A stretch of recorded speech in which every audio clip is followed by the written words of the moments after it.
Қайырлы күн. Бүгін жаңадан туылған баланың бір реттік және ай сайынғы пособиясын туралы айтатын боламыз. Ол үшін Каспи приложениесіне кіреміз, госуслугиға кіреміз, пособие на ребенка дегенге кіреміз. Подать заявку на получение пособия кіреміз. Мына жерде өзіңіз камераға түсіретін боласыз. Міне осылай өзіңіздің жаңадан туылған балаңыздың аты жөні шығады. Продолжить етеміз. Подписать етеміз.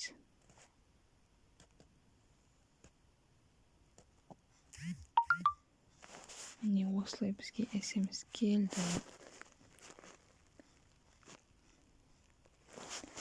Біз бұл жерде енді алып қойғанбыз. Сол үшін бізге отклонение деп келіп тұр. Сіздердікі қабылданды деп келеді.